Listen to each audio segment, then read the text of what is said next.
자, 시작하시겠습니다. 자, 323페이지. 자, 문제 1번. 재무제표에 관한 설명으로 옳지 않은 거. 자, 1번. 각각의 재무제표는 전체 재무제표에서 동등한 비중으로 표시하는 겁니다. 어느 누가 재무상태표가 더 중요하고 포괄손익계산서는 비중이 적다 그러면 안 돼요. 모든 재무제표는 같은 비중으로 표시해.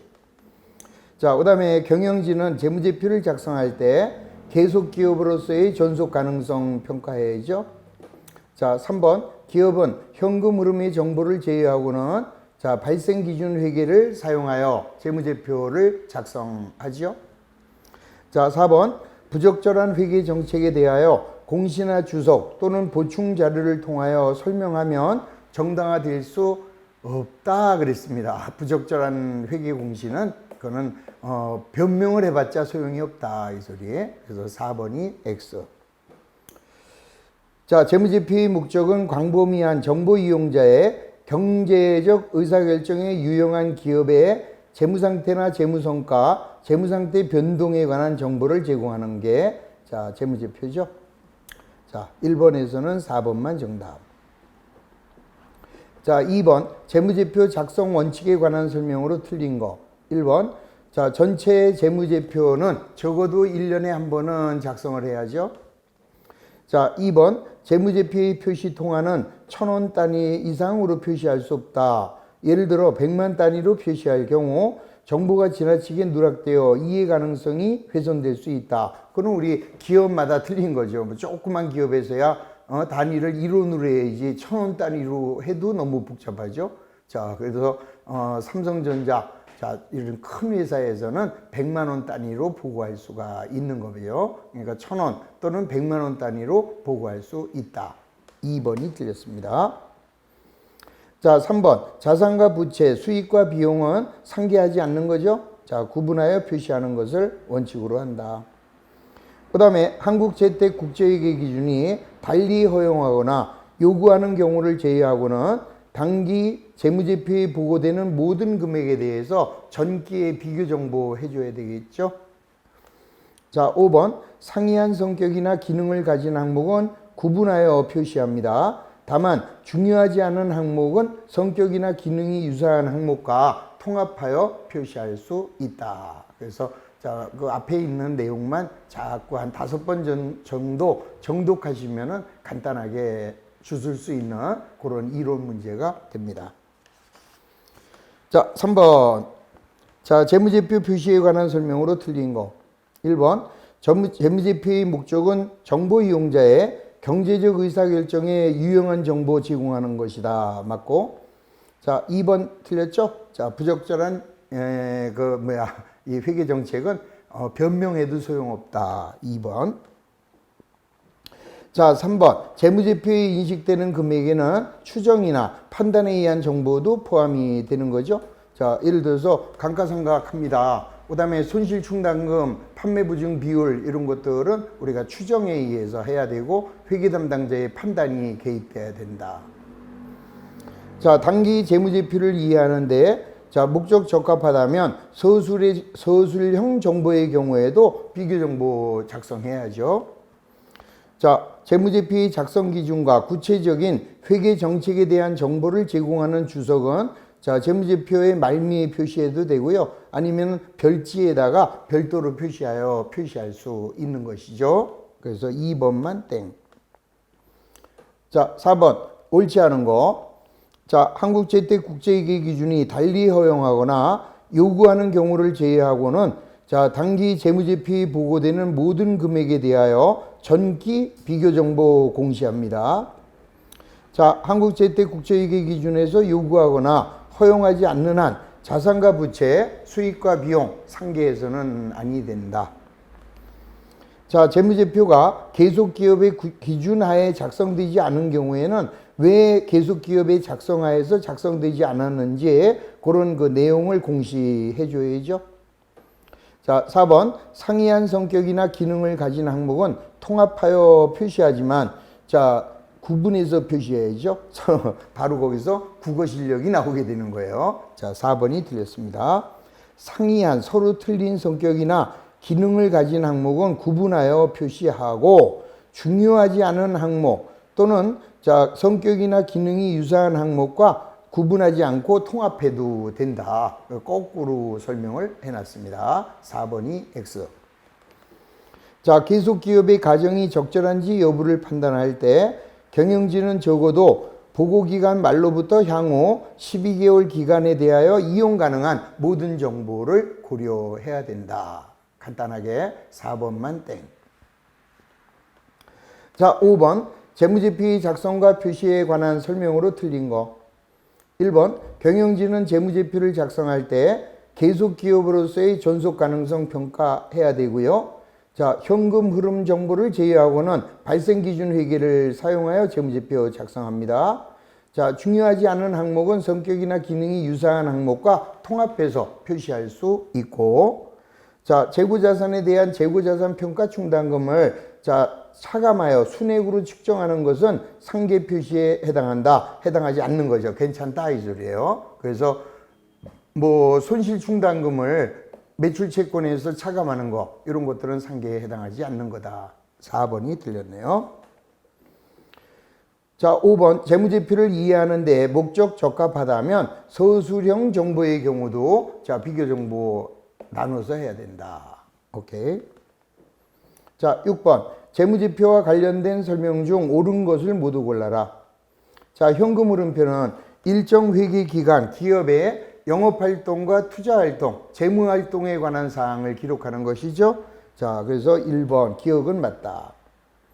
니은 재무상태표는 일정 시점이에요. 재무상태표만 일정 시점, 기업의 재무상태에 관한 정보를 제공합니다. 니은 맞고. 자, 3번 자본변동표. 자, 요거는 일정 기간, 맞아요. 일정 기간 기업의 경영성과, 그건 손익계산서죠. 자, 자본변동표는 일정 회계기간 동안 기업의 자본의 변동에 관한 정보를 제공하는 것이다. 디귿이 땡. 자, 리을 재무제표의 작성과 표시에 대한 책임 누구한테 있어요? 경영진한테 있다. 그래서 땡.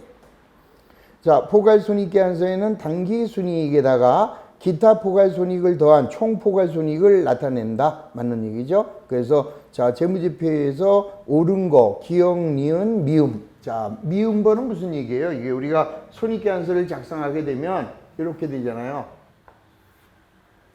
자, 여기에 매출, 그 다음에 이제 여기서 매출 원가, 자, 차감하면은 매출 이익. 자, 그 다음에 매출 총이익에다가 자, 기타의 수익, 기타의 비용. 그러면 얘가 법인세 차감전 순이익이 나오죠. 자, 법인세 차감전 순이익에서 자, 법인세 비용을 빼면 요게 이제 당기 순이익이잖아요. 그러면 여기까지가 손익계산서고, 그 다음에 이제 여기다가 당기 순이익을 오른쪽으로 보내서 자, 기타 포괄이익, 기타 포괄 손실을 기록하면 얘가 이제 총 포괄 손익이 되는 거죠. 자, 이렇게 됩니다. 그래서 자, 여기까지가 손익계산서, 여기까지가. 그 다음에 이렇게 완전하게 작성하면은 이때는 포괄손익계산서가 되는 것이죠. 자, 그래서 포괄손익계산서에는 당기순이익에다가 기타 포괄손익을 가감해서 총포괄손익을 나타내는 것이다. 그래서 맞는 답은 기억, 니은, 미음. 자, 세 가지만 맞는 것이다. 자, 7번 재무상태표에 나타나지 않는 사항. 그럼 우리 재무상태표에는 뭐예요? 자산과 부채, 자본이 나타나죠. 자, 자본금은 자본, 성급보험료는 자산, 자, 손실충당금은 자산의 차감 항목, 자, 이익준비금은 자본, 임차료는 비용이죠. 자, 비용은 재무상태표에 나타나지 않고 손익계산서에 나타나야 한다. 5번이 땡. 자, 8번 유동자산으로 분류되지 않는 거. 자, 기업의 정상적인 영업주기 내에 실현될 것으로 예상하는 자산, 그거는 유동자산이죠. 자, 또 주로 단기 매매 목적으로 보유하고 있다면 유동자산이고, 자, 보고기간 후 12개월 이내에 실현될 것으로 예상되는 자산. 그러니까 언제나 자산은 취득일로부터 1년이 아니라 취득한 회계기간이 속한 말부터 1년이죠. 그래서 3번도 유동자산이 됩니다. 4번, 현금이나 현금성 자산으로서 교환이나 부채 상환의 목적으로 사용에 대한 제한 기간이 12개월이 안 된대요. 그러면은 유동자산. 자, 정상 영업주기나 보고기간 후 12개월 이내에 소비할 의도가 없대요. 그럼 걔는 비유동으로 가야 되겠죠. 그래서 5번만 땡. 자, 9번, 재무상태표에 관한 설명으로 옳지 않은 것이다. 자, 1번, 유동자산은 보고기간 후 12개월 이내에 실현될 것으로 예상되지 않는 경우에도 재고자산이나 매출 채권과 같이 정상 영업주기의 일부로 소비되거나 실현되는 자산, 그것도 괜찮아요. 그러니까 우리가 유동과 비유동의 구분은 1년 기준을 따를 수도 있고 정상 영업주기를 기준으로 할 수도 있다. 자, 2번, 유동자산과 비유동자산. 자, 유동부채와 비유동부채로 구분하는 표시 방법이 신뢰성이 있고 더욱 목적 적합한 정보를 제공하는 경우를 제외하고는 자산과 부채는 유동성 순서에 따라 표시한다. 뒤집어졌죠. 그게 이제 얼른 생각이 나셔야 돼요. 그래서 언제나 우선 유동성 순서에 따르는 표시 방법이 신뢰성이 있고 목적 적합한 정보를 제공하는 경우를 제외하고는 유동, 비유동, 자, 유동, 비유동 이렇게 구분해야 되는 거죠. 그래서 2번이 앞에 말하고 뒤에 말이 섞여 있다라는 거, 뒤집어졌다라는 거 거기다 별표 하셔가지고 자, 잘 찾아서 여러분들 걸로 정돈해 두시기 바랍니다.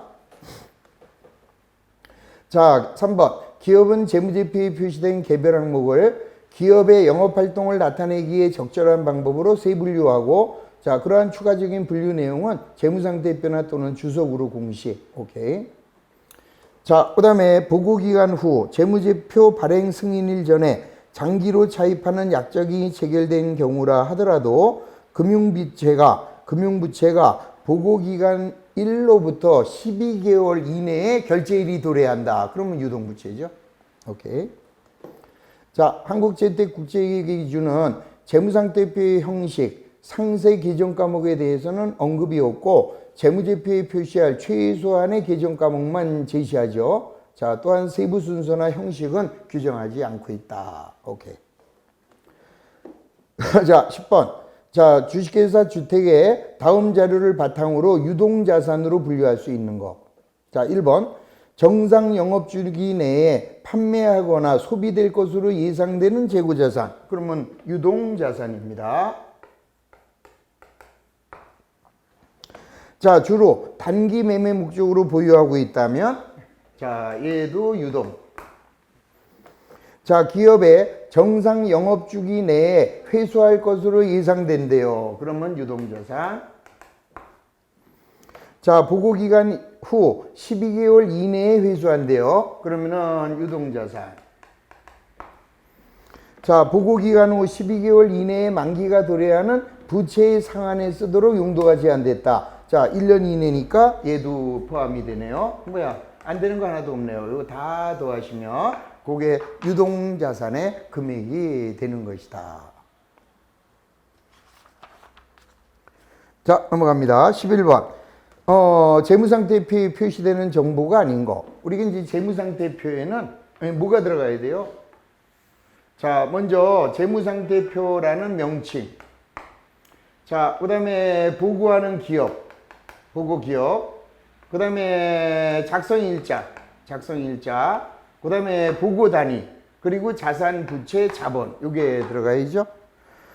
그러면 1번 보고기간 종료일 여기 있어요. 보고기간 종료일.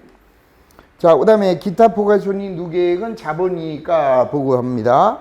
자, 투자부동산은 자산이니까 보고가 되고, 자, 매출원가는 어디로 가요? 얘는 손익계산서에 보고가 되죠. 자, 납입 자본, 자본이니까 여기에 포함이 된다. 그래서 재무상태표에 표시되는 정보가 아닌 것은 4번만 정답이 되는 거죠. 자, 개념은 뭐 너무 쉬운 거예요, 이거는. 자, 12번. 자, 다음의 경영활동 중에서 포괄손익계산서 당기순이익에 영향을 미치지 않는 거. 자, 1번. 자, 5월 10일 날 단위당 500원에 매입한 상품을 550원에 판매했대요. 그러면 매출이익이 늘어남으로써 손익계산서에 영향을 주겠죠. 자, 2번. 5월 1일 날 주당 액면금액 5,000원의 주식을 8,000원에 발행하였다. 자, 이거는 뭐야? 200주 빼버리고 5,000원짜리를 8,000원에 발행해요. 그러면 주식을 발행하면 자, 대변의 자본금 5,000원. 자, 얘를 8,000원에 발행하였다. 그러면 이거 이익인데 그거는 자본잉여금이죠. 그래서 이거는 주식 발행.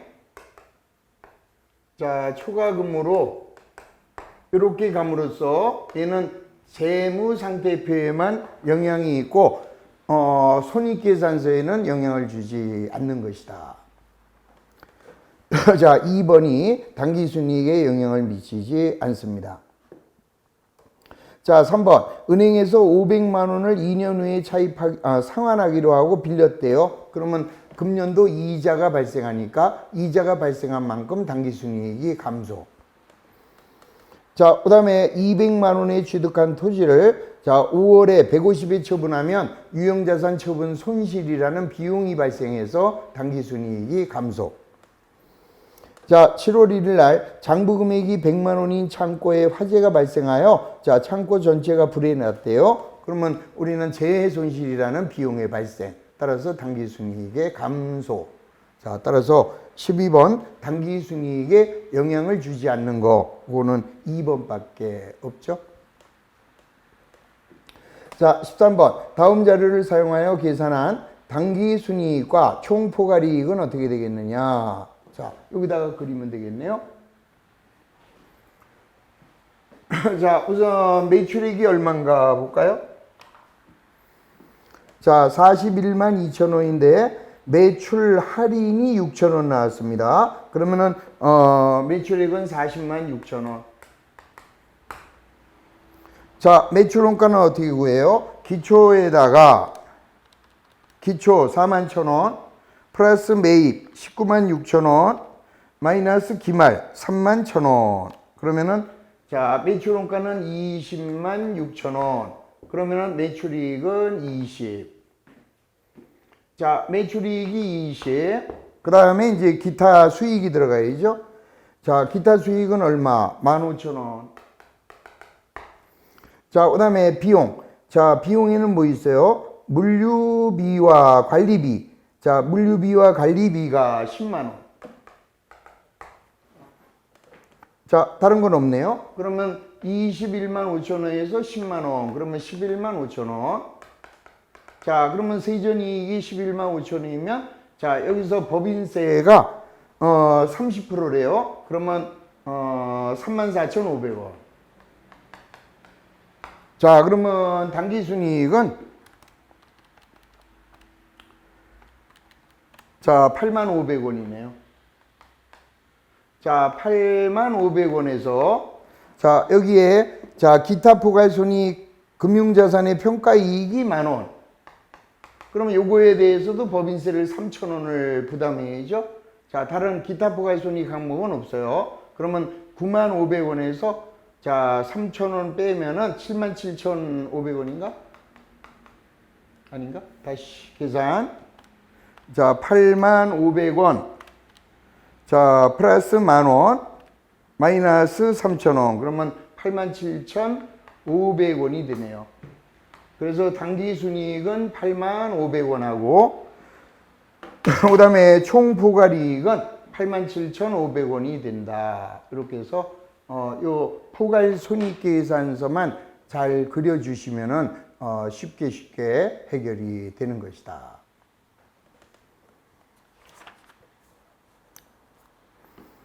자, 14번입니다. 자, X1년 초에 설립된 자, 주식회사 합격의 손익자료가 다음과 같을 때 X1년도 당기 순이익은 어떻게 되겠느냐. 똑같아요. 여기다가 자, 그대로 다시 한번 계산하시면 돼요. 근데 이제 단기 순이익을 물어봤잖아요. 그러면 이제 여기까지만 오시면 되는 거죠. 여기까지만. 자, 이렇게 되면 자, 우선 매출액 25만 원. 자, 매출 원가가 62,500원. 그러면은 18만 7,500원인가? 자, 25만 원에서 62,500원. 그러면 18만 자, 7,500원. 자, 이제 그 밖의 수익. 자, 내려가면서 봅니다.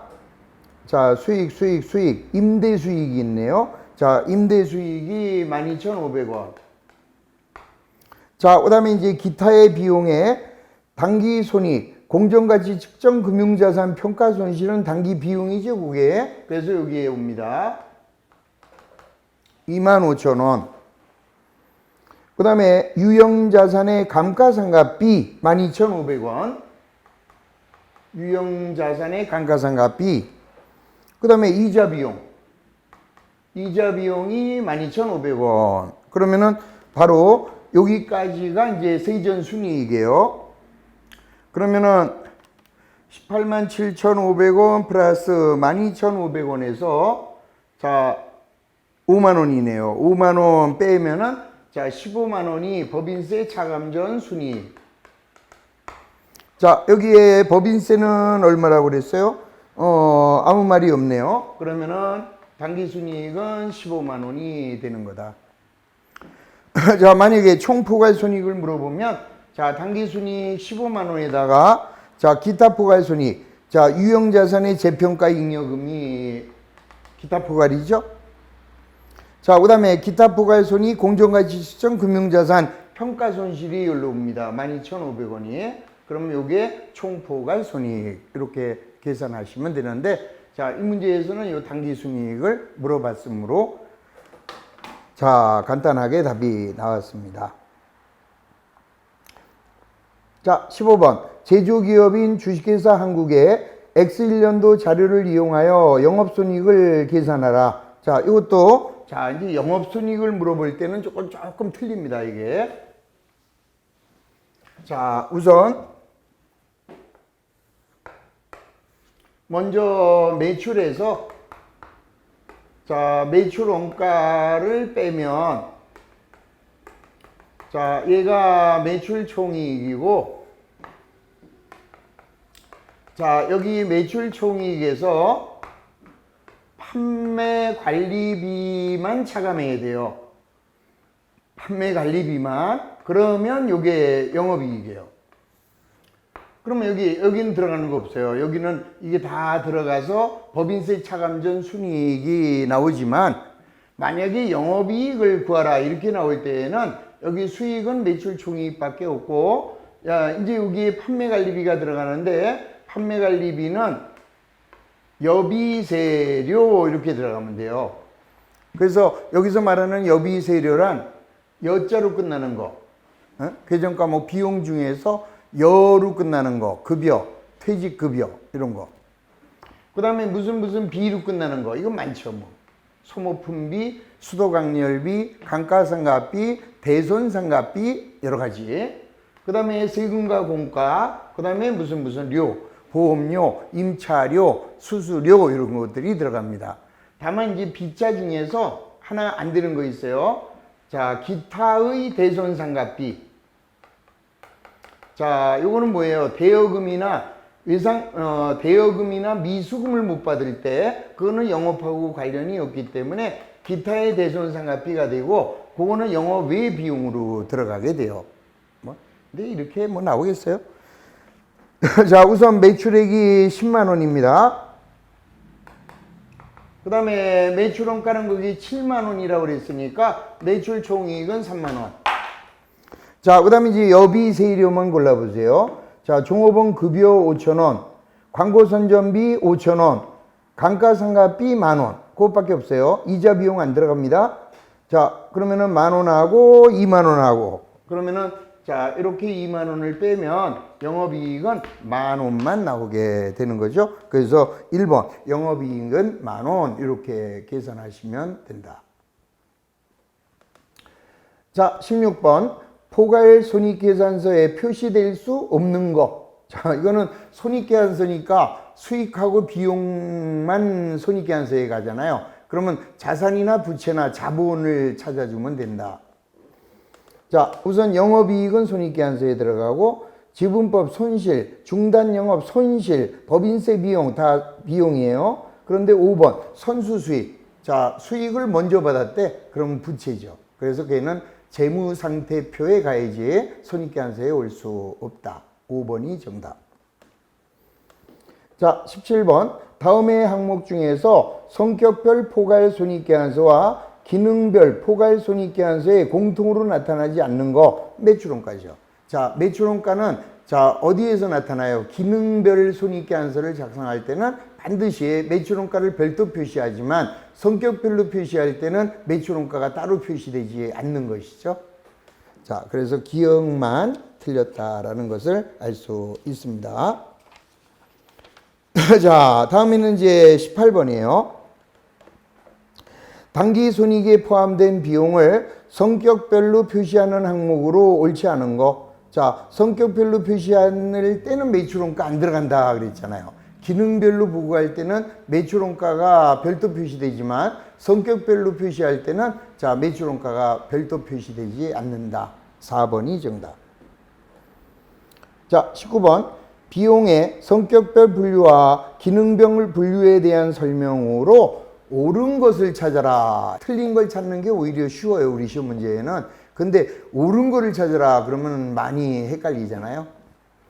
자, 1번 비용의 기능별 분류는 성격별 분류보다 미래 현금 흐름을 예측하는 데 더 유용하다. 말도 안 되죠. 성격별로 해야 어떤 녀석이 얼마씩 생겼구나. 그래서 미래의 흐름을 더 알 수가 있죠. X. 자, 2번 비용을 성격별로 분류하는 경우는 비용을 기능별로 분류할 필요가 없기 때문에 적용이 간단할 수 있다. 맞는 얘기죠. 다시 기능별로 보고할 때는 성격별로 다시 재분류를 해줘야 되잖아요. 그런데 성격별로 분류할 때는 기능별로 다시 분류할 필요가 없기 때문에 자, 표시 방법이 더 간단할 수 있다. 2번이 정답이죠.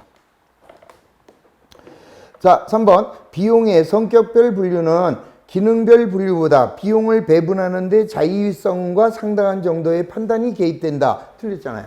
자, 거기 또 뒤집어졌죠. 기능별로 보고할 때는 그 회계 담당자의 그 자의성이 개입이 되는 거잖아요. 그래서 어떻게 해야 맞는 거야?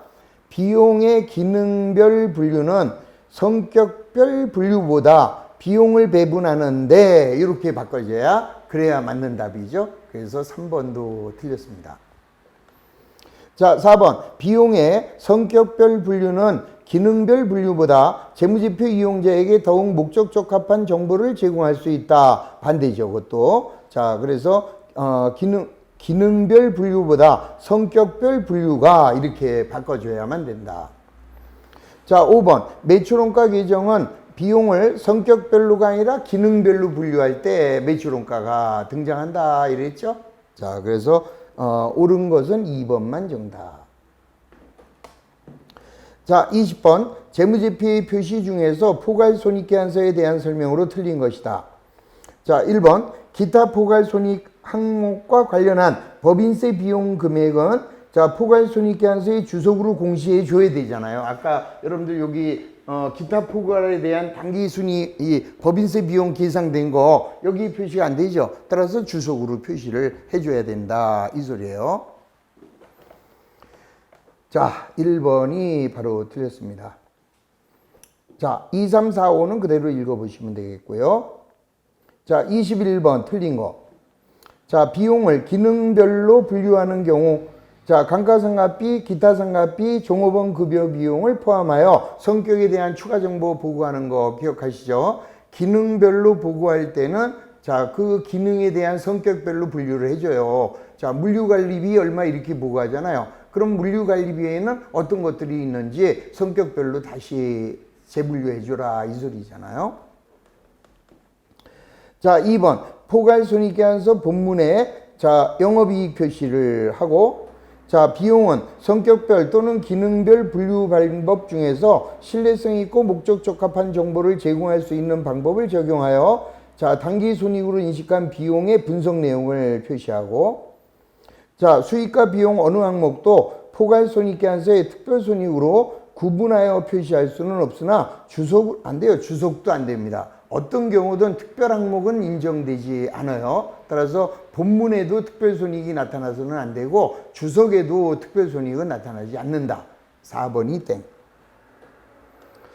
자, 5번 자본의 구성 요소인 기타 포괄손익 누계액과 이익잉여금은 자, 포괄손익계산서와 재무상태표를 연결시켜주는 역할을 한다. 당연하죠. 우리 기타 포괄손익 누계액은 재무상태표에도 기록되고 또 포괄손익계산서에도 기록이 되는 거잖아요. 자, 그래서 21번에서는 4번만 땡. 자, 22번. 자, 포괄손익계산서에 관한 설명으로 옳은 것이다. 자, 기업은 예외적인 경우를 제외하고는 수익에서 매출원가와 판매관리비를 차감한 영업이익을 포괄손익계산서에 구분하여 표시해 준다. 오케이. 자, 2번 비용을 성격별로 분류하는 기업은 매출원가 아니죠. 성격별로 할 때는 매출원가가 등장하지 않는 거죠. 그러니까 비용을 기능별로 분류하는 기업은 이렇게 되면 맞았는데 자, 3번 재분류 조정은 단기에 또는 과거 기간에 기타 포괄손익으로 인식되었다가 단기에 자본잉여금에서 재분류된 금액을 의미한다. 자, 틀렸죠? 자, 재분류 조정은 자, 단기나 과거 기간에 자, 기타 포괄손익으로 인식되었다가 단기에 자본 재분류 조정을 통해서 단기 손익으로 바뀌어지는 것이 재분류 조정을 통한 순이익의 증가가 되는 거죠. 자, 4번 기타 포괄손익 항목은 세후 금액으로 표시할 수 없으며 자, 관련된 법인세 효과 반영 전 금액으로 표시하고 각 항목에 대한 법인세 효과는 단일 금액으로 합산한다. 자, 표시할 수 있어요. 뭐 반드시 그런 게 아니라 세전 또는 세후 표시할 수 있다. 자, 기업은 재무성과를 설명하는데 필요하다면 특별 항목을 비롯하여 그럼 바로 드렸어요. 특별 항목 이거는 우리 KIFRS에서는 절대 금지다. 그래서 특별손익은 본문에 나타나서도 안 되고 주석으로도 나타나서는 아니 된다. 자, 23번 단일 포괄 손익계산서를 작성할 때 당기 순손익의 산정 이후에 자, 포함될 수 있는 것을 모두 골라라 그랬죠? 자, 그러면은 당기 순손익의 산정 이후에 포함된다. 그 얘기는 뭘 의미하는 거예요? 기타 포괄 요거를 의미하는 거죠. 자, 그러면 1번 당기 손익 공정가치 측정 금융자산의 뭐예요? 평가 이익은 일로 가죠. 일로. 자, 그다음에 2번 기타 포괄 손익 공정가치 측정 금융자산의 평가 손실 여기 옵니다. 2번. 자, 해외 사업 환산 이익 일로 옵니다. 3번. 디귿이지 디귿. 자, 여기는 니은. 자, 유형사산의 손상차손은 일로 가죠. 비용. 그 다음에 확정급여제도의 재측정 이것도 기타 포괄 리얼. 미음이네 미음. 그 다음에 자, 세후 중단 영업손익 그거는 여기에 들어가지 않죠. 그래서 자, 우리 여기에 들어갈 수 있는 거 그거는 니은하고 디귿하고 미음하고가 기타 포괄손익이다. 뭐 이렇게 어렵게 이게 다음 중 기타 포괄손익에 해당하는 것 이렇게 물어보면 제일 속편한 것을. 자, 24번 다음에 기타 포괄손익 항목 중에서 재분류 조정이 발생하지 않는 항목. 우리 아까 재분류 조정을 통해서 당기순이익으로 갈 수 있는 게 뭐 있었어요? 자, 기타 포괄손익 자, 공정가치 측정 금융자산의 평가손익. 단 이건 뭐예요? 이거 채무증권. 지분증권은 안 되고 채무증권. 그 다음에 해외사업 환산 손익. 해외사업 환산 손익. 자, 그 다음에 또 뭐 있었어요? 파생상품 평가손익. 자, 파생상품의 평가손익. 자, 얘네들은 어디로 간다고요? 자본 재분류 조정을 통해서 당기순이익으로 올 수 있는 것이고, 자, 요걸 제외한, 자, 기타 포괄손익 항목은 이익잉여금으로는 갈 수 있지만 당기순이익으로는 올 수가 없다. 이렇게 이해하시면 돼요. 자, 그래서 답은 니은하고 디귿하고 미음이 해당이 된다. 자, 24번. 지금 뭐 하는 거예요? 지금 정신이 조금 나갔었어요. 자, 24번 하다가 왜 23번으로 들어가? 그래서 24번. 다음에 기타 포괄손익 중에서 재분류 조정이 발생하지 않는 거. 자, 해외 사업 환산 차익. 이거는 여기에 재분류 조정 되죠? 자, 그 다음에 기타 포괄손익 공정가치 측정 금융자산 평가손익 중에서 채무증권은 자, 재분류 조정이 발생을 합니다. 그런데 재평가 잉여금 얘는 아니죠. 재평가 잉여금은 당기순이익으로 올 수 없다. 3번. 자, 현금으로 매피 파생상품 평가손익 재분류 조정이 나타납니다. 자, 5번. 이 무슨 5번은 무슨 이상한 말을 써놨어요. 필요 없고. 자, 하여튼 3번이 정답이다. 자, 25번. 재무제표 표시에 대한 설명으로 틀린 거. 자, 비용을 기능별로 분류했대요. 그러면 성격별 추가 공시 필요한 거 이해하셨죠?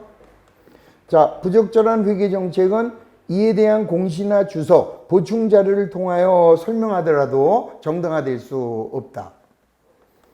자, 계속 기업의 가정이 적절한지 여부를 평가할 때 경영진은 적어도 보고기간 말로부터 향후 12개월 기간에 이용 가능한 모든 정보를 활용을 해야죠. 4번, 기업이 재무상태표에 유동자산과 비유동자산 그리고 유동부채와 비유동부채로 구분하여 표시하는 경우, 자, 그 경우 이연법인세 자산이나 부채는 유동자산으로 또는 유동부채로 분류할 수가 없죠. 비유동으로 가라. 자, 유동, 비유동으로 구분할 때 이연법인세 자산, 이연법인세 부채는 자, 유동으로 분류하지 말고 비유동으로 분류하래요. 그래서 4번이 틀렸습니다. 자, 5번. 한국 제때 국제회계 기준을 준수해가지고 재무제표를 작성했다면, 자, 이거는 정당하게, 공정하게 작성된 재무제표로 본다. 자, 그래서 틀린 답은 4번만 틀렸습니다. 자, 넘어가죠. 26번. 자, 재무제표의 구조와 내용에 대한 설명으로서 옳지 않은 거. 1번. 수익과 비용 항목이 중요하면 성격과 금액은 별도 공시, 당연한 얘기고. 자, 유동성 산서에 따르는 표시 방법을 적용한다면, 자, 모든 자산과 부채는 유동성 순서에 따라서 배열. 3번, 정상적인 활동과 명백하게 구분되는 수익이나 비용은 당기손익과 기타 포괄손익을 표시하는 보고서에 절대 금지가 나왔죠. 특별손익 항목은 절대로 주석에도 기록해서는 안 된다. 그래서 3번이 아웃.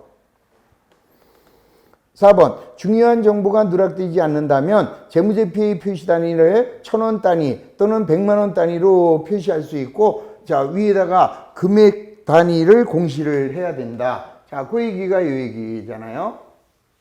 자, 우리가 이제 재무상태표를 보고할 때 이렇게 보고해요.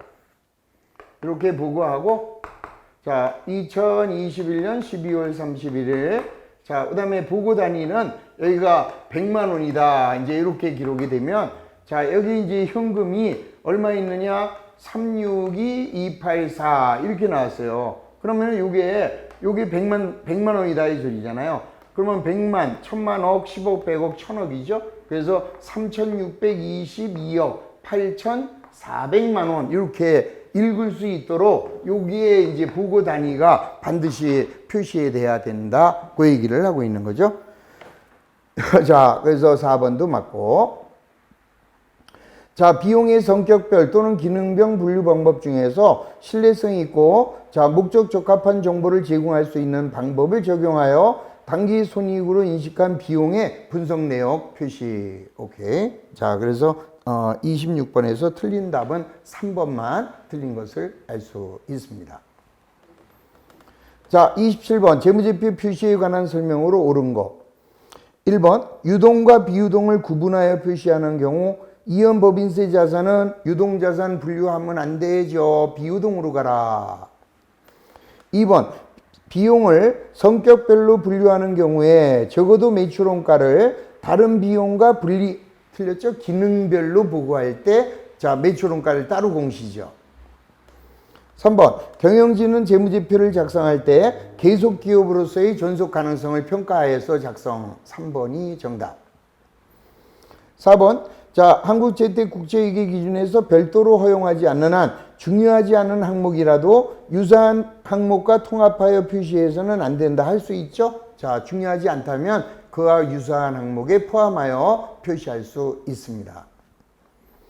자, 기타 포괄손익 항목과 관련된 법인세 비용 금액은 포괄손익계산서에 직접 표시해야 하며 주석을 통한 공시는 허용하지 않는다. 아까 설명드렸죠? 주석으로 공시할 수 있다 그랬어요. 그러니까 제일 마지막에 여기에 법인세, 세전이익 법인세, 여기가 뭐야? 당기순이익. 그 다음에 여기 기타 포괄손익에 대한 법인세 여기다 안 쓰고 직접 차감하고 나중에 주석에다가 표시할 수 있다. 이렇게 얘기했죠? 자, 그래서 맞는 답 27번에는 3번만 정답이 되는 것을 알 수 있죠. 자, 거기까지 하시고 오늘은 너무 이제 스트레스가 많이 쌓이죠. 그냥 그 말이 그 말 같고 이 말이 저 말 같고 근데 그런 게 조금만 더 열심히 그 개념을 정리하다 보면 하나씩 눈에 들어와요. 그래서 아, 이 소리가 이 소리구나. 그런 정도까지 우리가 공부를 해야 되죠. 자, 10분간 쉰 다음에 이어나가도록 하겠습니다.